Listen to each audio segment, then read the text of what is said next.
the Dimdin podcast, a safe space to talk about misconceptions, perceptions, assumptions, and frustrations. Join us for conversations and stories that explore how embracing our differences leads to a balanced, strong, and harmonious world.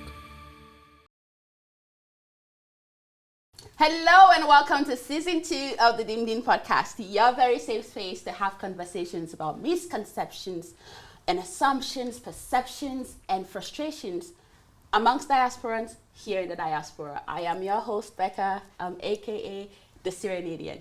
We're back with a lot of conversations, and season 1 was focused on misconception or reality. Now, season 2, we're going to talk a lot about the frustrations that we experience here in the diaspora and what we can do as a team to sort of try and resolve those frustrations as much as possible. I have with me 2 amazing guests today, and we're going through Rwanda to Sierra Leone, and I'm going to pass it over to them to introduce themselves before we introduce the topic of the day. Over to you, Salamatu. Thank you, Patricia, for having me here today. So my name is Salamatu Jaffer. I immigrated to Canada 19 years ago. So I came here with my little brother. My mom was already here. I worked in the area of disability and risk management that mainly revolves around workplace-related injuries and illnesses. And I have a soon-to-be 9-year-old daughter. So I'm excited to be here today, and thank you for having me. You're welcome. Thanks for being here. Okay, over to you, Joy. My name is Joy Ruhigisha, and I was born in Uganda. Uganda is a neighboring country to Rwanda. So the reason why I was born there is because my parents had moved to Uganda because of the civil turmoil that was happening in Rwanda. 11 years after I was born, we moved back to Rwanda after the genocide, where I studied my high school to university and then moved here to Canada 15 years ago. Professionally, I'm a mental health psychotherapist. I also teach part-time at Northwest College. As a side gig, I run my non-for-profit, Family Life and Beyond it's called. And the mission and vision of that non-for-profit is to empower individuals to be their best versions through counseling services and through workshops and conferences, just to normalize conversations around mental health. When I'm not working, I'm a full-time Uber driver of my 3 amazing children that I love so much, but sometimes drive me so crazy. It's such a beautiful chaos. I love to travel. I enjoy keeping fit, physically fit. So I like to exercise, and I like to eat and sleep. Yes, I am so glad. The full package. Yes, I'm so glad to be here. I'm excited. Thank you for having us. We're happy Becca, to have you here. yes. Thank you so much for coming. Well, you talked about children and having 3. That's a beautiful segue to our topic of the day, because we are starting off this season with children being raised here in the diaspora and being raised in our different countries in Africa. I'm sure all 3 of us were raised in our different countries in Africa, and you came when you were just before 18. Right. So you have a bit of a perspective of what it's like to be raised in Sierra Leone and that continuing here in the diaspora. Right. And I think the topic of raising children is so important because it's literally the roots of most things, right? The way you are able to contribute to society, the sense of self you're able to gain, and just how grounded you feel as an individual in general. Highly, from my perspective, I think is highly dependent on how you were raised as a child, right? So we're here today to talk about being raised in the diaspora. Okay, season 1, we had mothers came in and talked about their experience of raising children in the diaspora. We had fathers came in and talked about their experience of raising children in the diaspora. So you're coming in with that perspective of the child. Right. And you are coming in with the perspective of the professional because you work with children and families, families, as well, yes. right?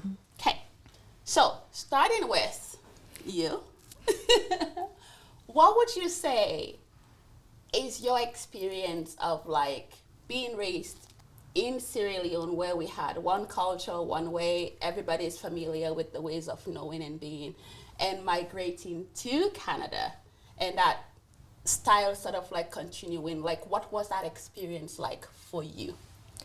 I think for me it was a bit a shocker because Okay. back home, I was lucky and I had the privilege to be raised by my grandparents. Like I met my great-great-grandparents from my dad's side. So there's that village there where, and I was never like the motherly or fatherly figure in my life because there's like uncles who like my dad's brothers, and then my cousins who are like older than me, and my other cousins who I'm younger than. So I had that opportunity and that privilege to be a older sister and a younger sister, even though some of them were not just like my blood cousin, were blood siblings, where we're from the same mom and dad. But just because that village was there, I have my grandparents, my aunties, and then my other cousins were all living in one. So it was good because I had that family setting where I do, even though I'll miss my parents, but not as much as we're here in Canada when you are. When I'm raising my child, I feel like sometimes that my child is all like she's alone, even though she has cousin, but she is just because she's the only child for now, but she doesn't have that experience that I had, and I think.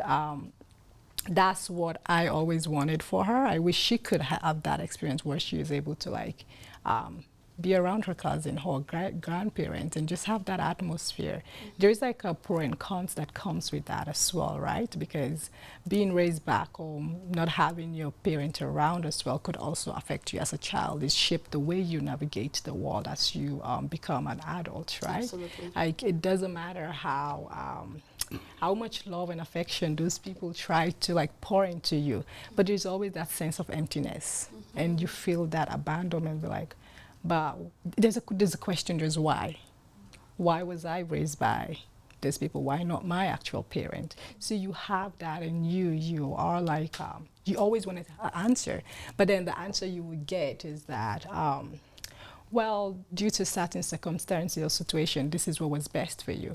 But then now having my own child, when I try to like think and try to put myself in my parents' shoes, I'll be like, oh, I think I would have been. I would just raise my child like. But then it's best because probably the way I am right now, my parent cannot. And I think that's the sacrifices they made for me to be able to be the parent that I am today. Ooh, right. So there's some benefits that came out of it in the long term. It is, yeah. Okay. Because I was able to be in my full presence. I was able to be present in my child. Like I know the things that I would nitpick about some of the way I was raised, the values that were bestowed upon me, that I would continue with that with the way I raised my child. There's some I'll be like, no. Because when you are raised in that village, there's so many opinions, so many people. Like the decision making is just there's like one, but you get to experience a different kind of like how other people show affection, how other people like in terms of discipline as well, how other people would discipline you. Like you may have, like I would say my grandpa was very lenient to me, but then probably my grandma may not act that way. So as a kid, you tend to like try to navigate about all this adult around who are responsible for your day-to-day upbringing and try to see who can I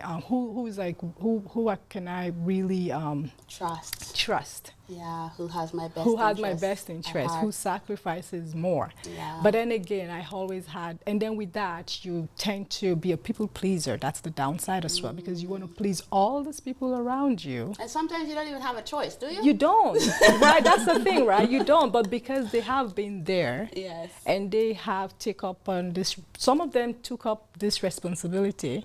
It's not by choice. Because they had to do what they had to do at that time. Like, it's like pretty much just forced on them. Like, this is one thing I, like, when I was with my grandparents, excuse me, my voice is just breaking up here. I always know that. I'm like, okay, they're not my parent. they're my grandparent. For the fact that they're here to look after me and my aunties, I was very thankful. So I'm like, okay, what I'll do, like probably what the way I'll behave if I was raised by my parent is totally different, because I'm like, I do not want to cause them any more cares anymore, like put any more stress or any more weight on their table, because they're doing pretty much, I see it as a favor. Because Okay. yeah. Okay. So that's something that I would come back to, because I would like to learn a little bit more about if there was any self-blame there for you as a child.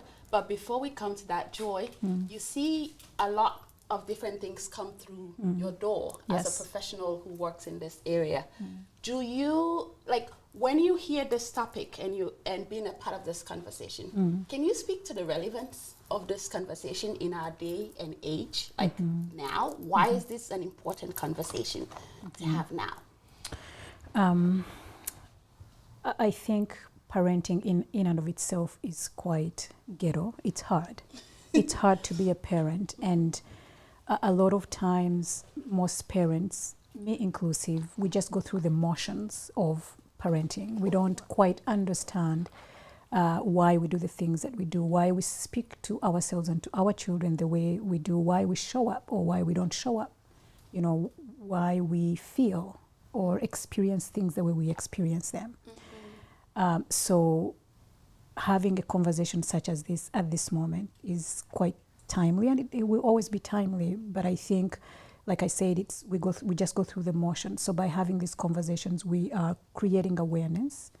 We are normalizing, conversations around, what this exactly means to the parents and to the children and the adults that at one point were children. I think being intentional as a parent can potentially define the trajectory of a child and how they're going to turn out. Right. So we cannot afford, even though that's what really happens, but I wish I could speak louder to every parent, to just emphasize how crucial and important it is to be intentional about, showing up and relating with our children, because it really, really does affect us as adults. Research has shown that the adults that we eventually become is primarily influenced by our childhood experiences and those first relationships that we built as children. Yeah. I don't know if I answered your question. Absolutely, absolutely. And in talking about that, I'm going to pick on you one more time before I come to Salamatu here. But I'm thinking, as you are talking about that trajectory, and we also, like being in Canada, I see there's so many influences, so many parenting styles, because these are people from like all over the world, right?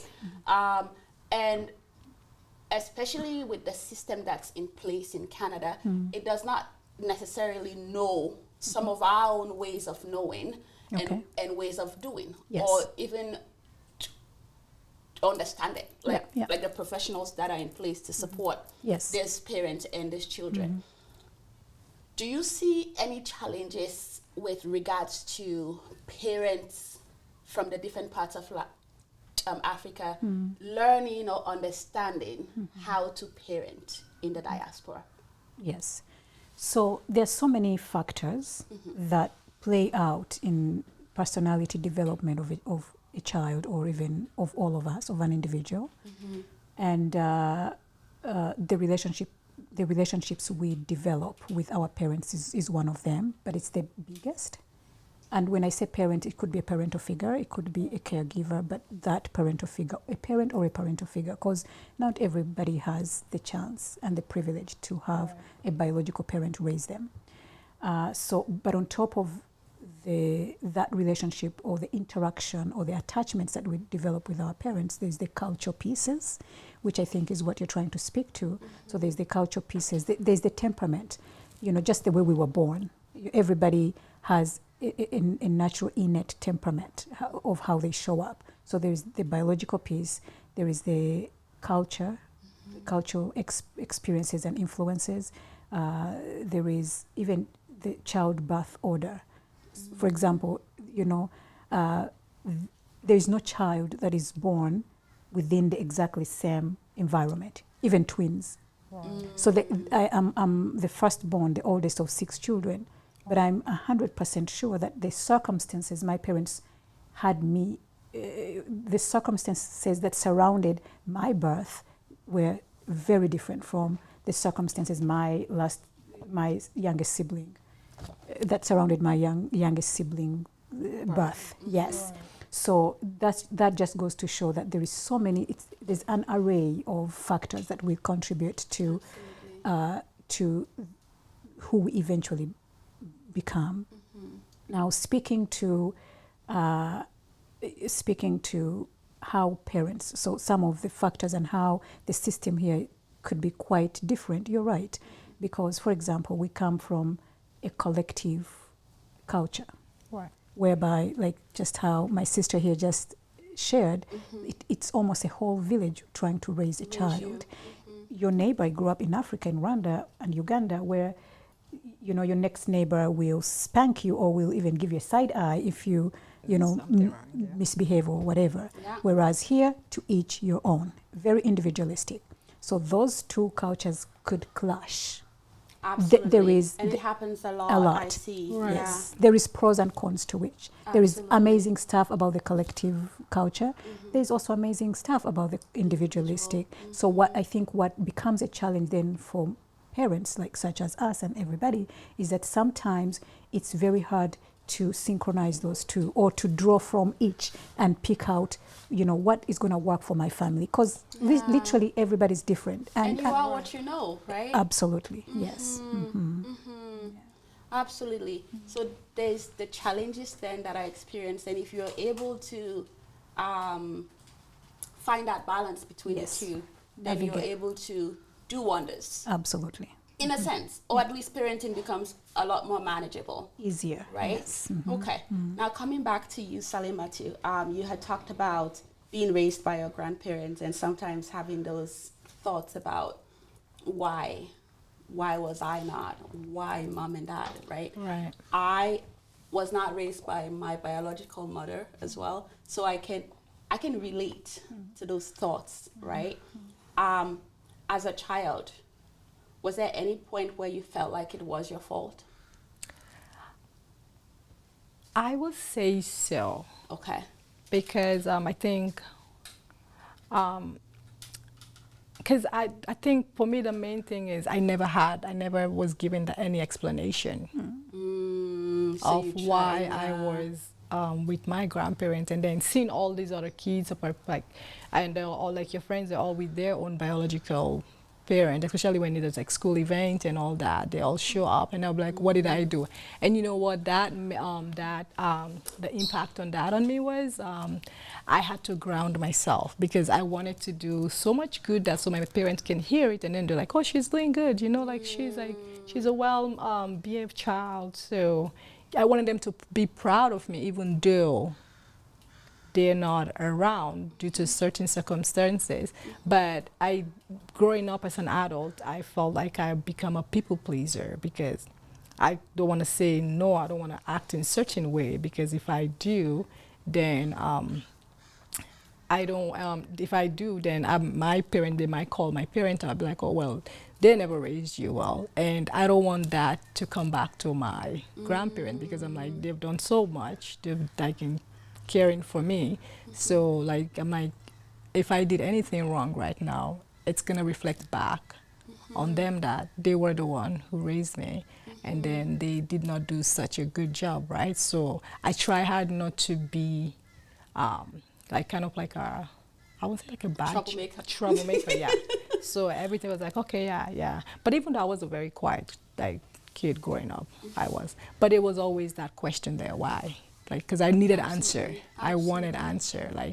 I was totally okay with whatever situation it was, but just give me an answer, why this was done. And I think when I grew up as an adult, when I started here, putting some of the pieces together, and then just think about the situation where my mom was and my dad, and I forgave them, right? But then I was like, I don't know what I would have done if I was in their own same shoes.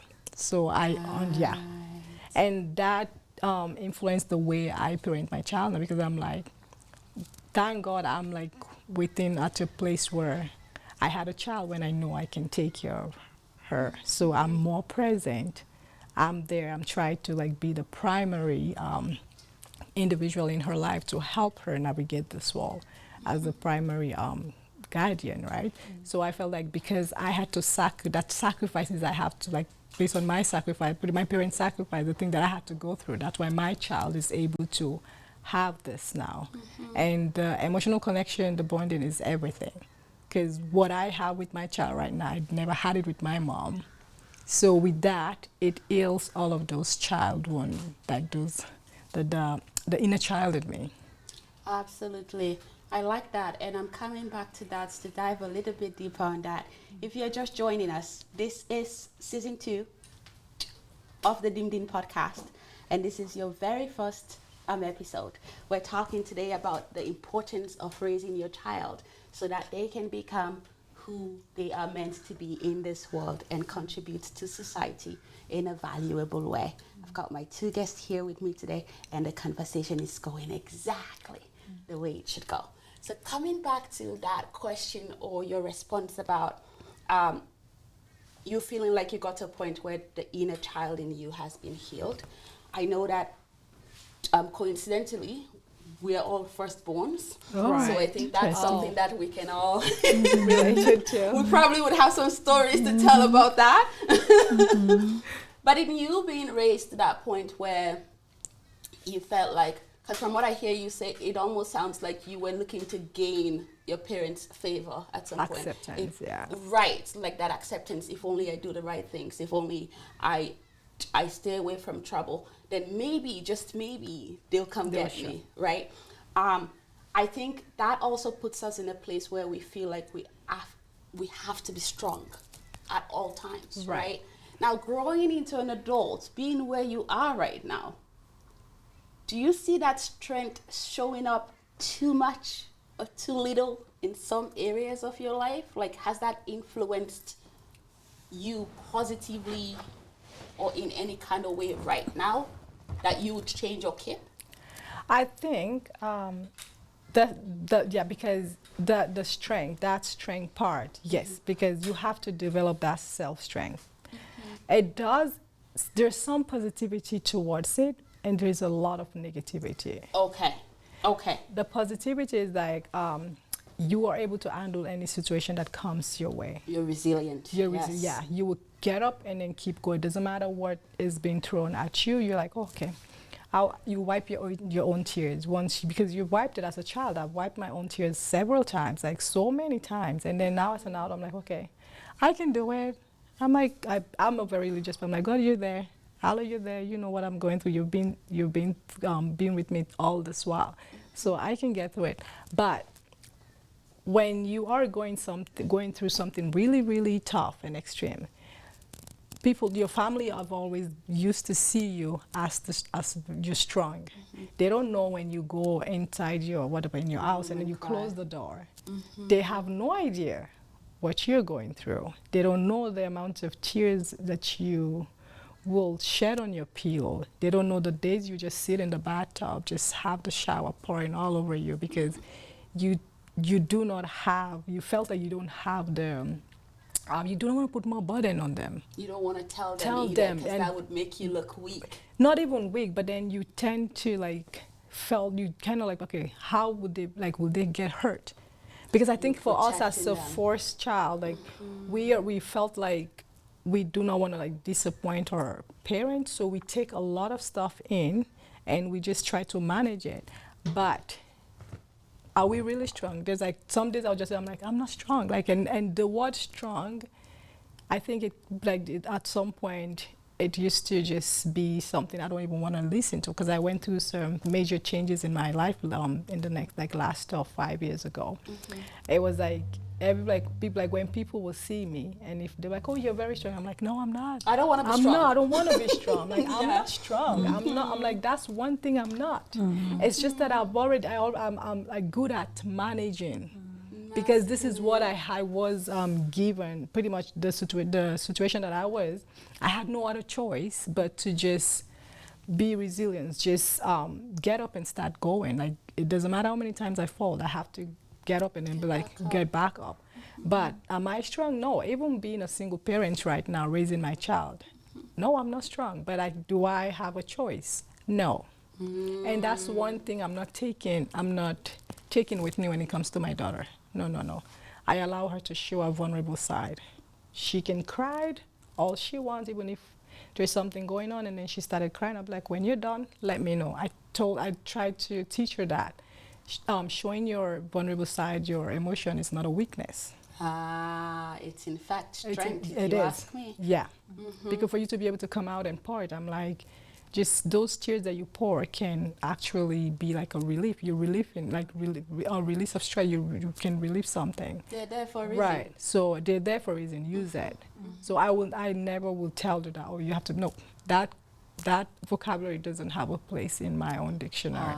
No, there's no such thing as strong. Okay. So although at the time that was a tool for you to get through that phase in your life, you're also learning that this does not have to be that consistent go-to. There's other things that I can learn in my own best interest. Right. And I'll bring that to you, Joy.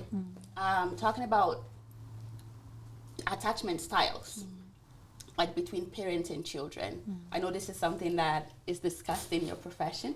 Can you tell us a little bit about what that is and the different types that are there, if at all? Yes. Before I delve into that, just listening to your story, I really truly want to empathize because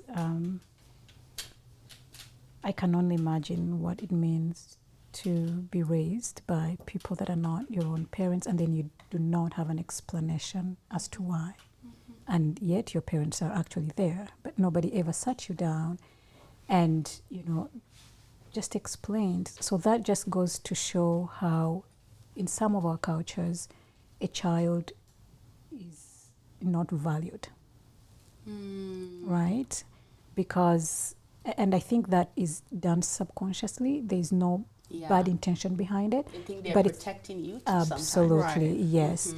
But the three deepest need of any child growing up is to feel seen, to feel heard, and to feel valued. Seen, heard, and valued. Yeah. To know without a shadow of a doubt that I truly matter. Yes. Right. And if there is any gift that we can ever give to our children is to just be emotionally present, to give them those gifts of, I know I understand how important this is. I am going to explain this. I'm going to break it down for you because they deserve to know. They do, yeah. They're human beings as much as we are, right? So if we look at our kids as the little human beings that will eventually be adults, then I think the way we view them and how we treat them could potentially shift. Right. Now, speaking about attachment styles, I mean, in the most simple form of what that means is basically attachments just means the way we interact and the way we show up in different relationships. Now, the reason why attachment styles is a thing now, it's scientific theory, is because research has shown that the way we attach to our caregivers, our parents or parental figures in those first phases of our lives will define, will influence the way we show up in our, whether it's intimate relationships, whether it's relationships at work, whether it's friendships, whether it's anything. Right. So it's a big deal. A lot of times we don't know, like I said previously, we don't understand why we show up the way we show up because nobody has ever sat us down to explain these things, right? But if you've been to therapy or if you read self-help books, the word attachment is going to show up somehow. So there is 4 patterns or styles, attachment styles, which the first one, so there is 2 categories, the secure and insecure. Okay. So the secure attachment is the ideal one, which most of us do not have. But the good news is that we can actually unlearn some of these Right. ways. Like I think she's been mentioning how she's done so much work within herself. Unlearning. So we can unlearn these things and learn new ways or much more helpful ways of doing life. So that is the good news, right? So the secure attachment style is where you really feel safe and secure with your parental figure or with your parent, where you feel supported, you feel seen, you feel heard, you feel valued, you feel like your voice is being heard, really, like how you feel and your experiences matter as much as your parents. Right. The second one, the other part is the insecure attachments. And in the insecure attachments, there's 3 categories, which is the anxious ambivalent attachments, the avoidant, and the disorganized. So again, the anxious is where, the anxious ambivalent is where the child will, for example, if the parent, whether a mother or a father or parental figure, leaves, like goes, like say for example I left my kids home and I came to shoot a video, they almost feel anxious, and there's that separation anxiety. But then when the parents comes back, you know, they're not as welcoming, they're not as, whereas with the secure attachments, yes, the kid will feel like, okay, mom, you're going, but then when they come back, you know, they will hug, and then they will go back to do their business because they feel secure. They know that even though my caregiver is stepped out, they're going to come back and they'll be safe. They don't feel abandoned. They don't feel abandoned. Avoidant is where the parent seems to be emotionally distraught, angry, upset all the time, and so the child learns how to avoid, to feel certain things, to have emotions, because they know when they feel or when they show their experiences, emotional experiences, they're either going to be shunned or they're not validated, or they're going to be shamed, or they're going to be just ignored, outrightly ignored. Stop crying. Exactly. Right. So now this child, who later turns into an adult, will start to, avoid emotional see a lot of situation. that. They don't talk. Yeah. So those adults tend to be narcissists. They lack empathy. they lack empathy. Salamatu is like, wait a second. they don't. They only see. They can't see beyond themselves and all that. The last one is the disorganized, whereby there's so much fear, so the child is confused. They don't know what to expect because it's quite chaotic at home. The world is unpredictable. Very unpredictable. So it's quite disorganized. So today it's going to be anxious. The next day it's going to be avoidant. It's just confusing. Yeah. So those are the 4, just briefly, because we don't have so much time to go deep into them. But those are the 4 attachment styles. And there is a free online attachment quiz that you can take. Okay. So each one of us somehow will have an attachment style, or no, like out of those 4, you're either gonna identify yourself or know somebody who has a different attachment style. So you can go online, Google attachment style quiz. It's free of charge, and just get a sense, just create awareness for yourself, and then start to learn how the way you attach.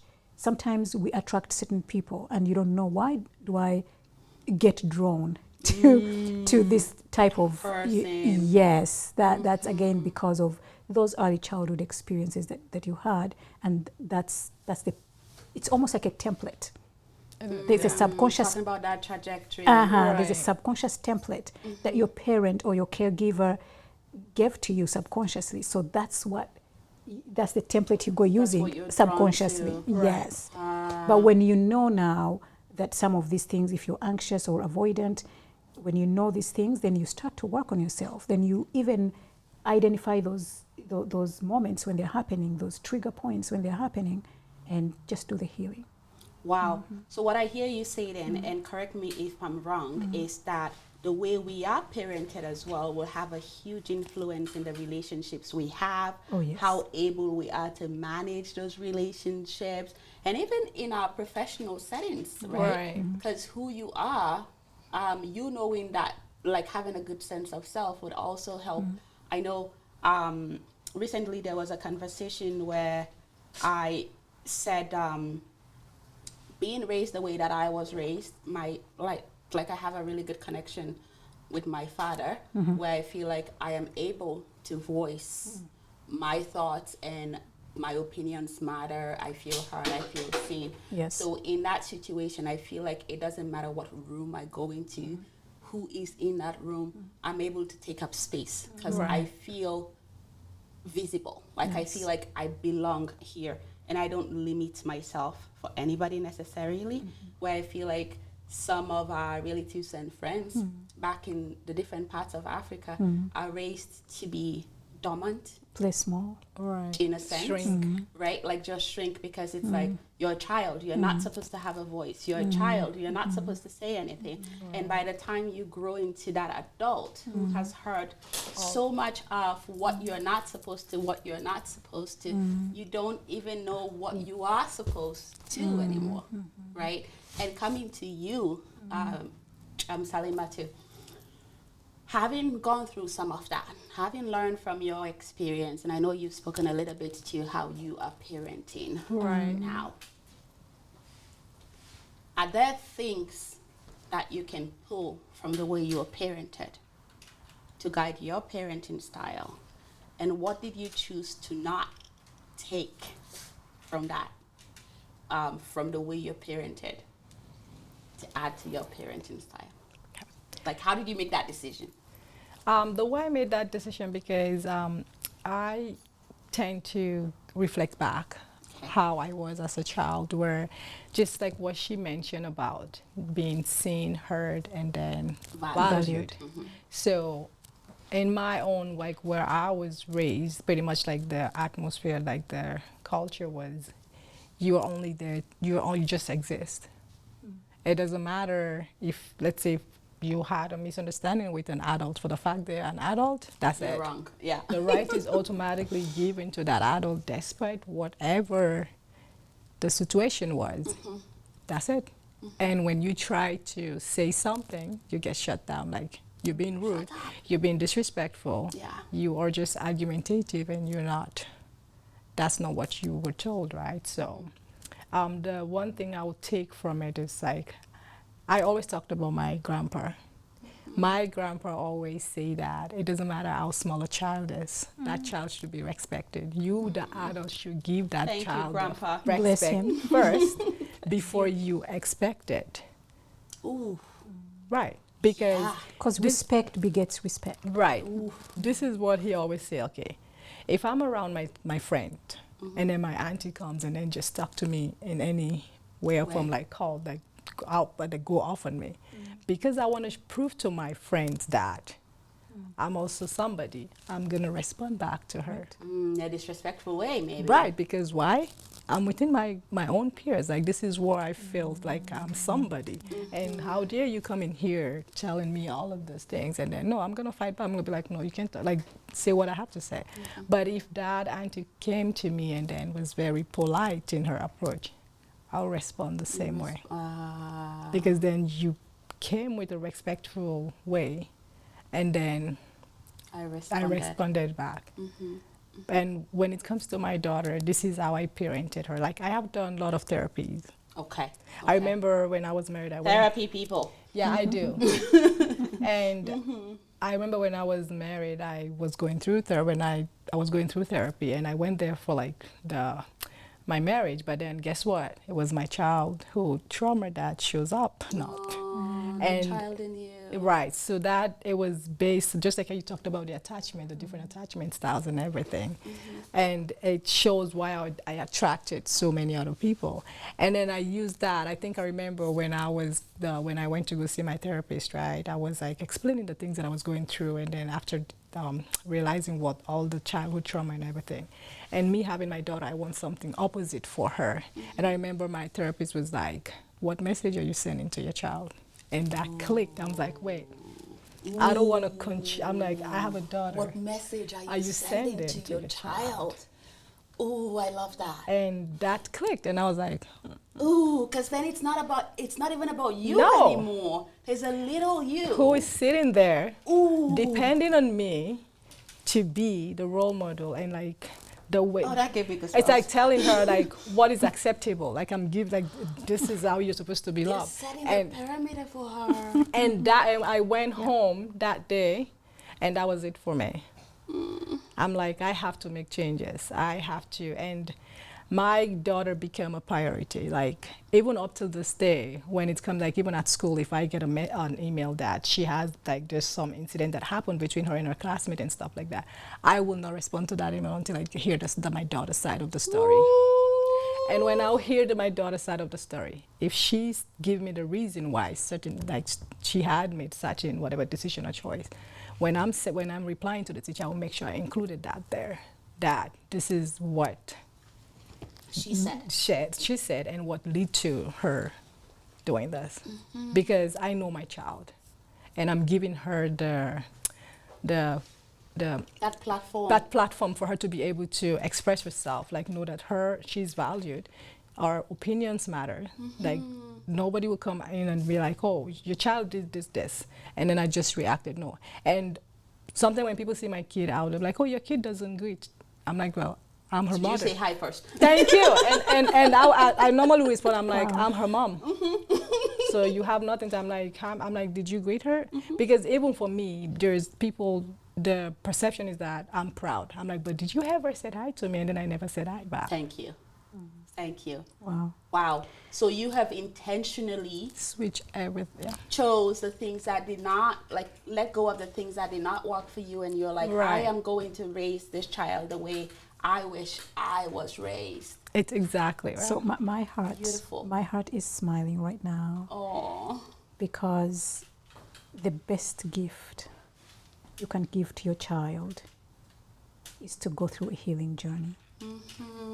And thank you for doing that for you, of course, primarily, but also for anybody that looks up to you, Thank you. especially your daughter. Thank you. A lot of times we carry so much trauma and we don't realize how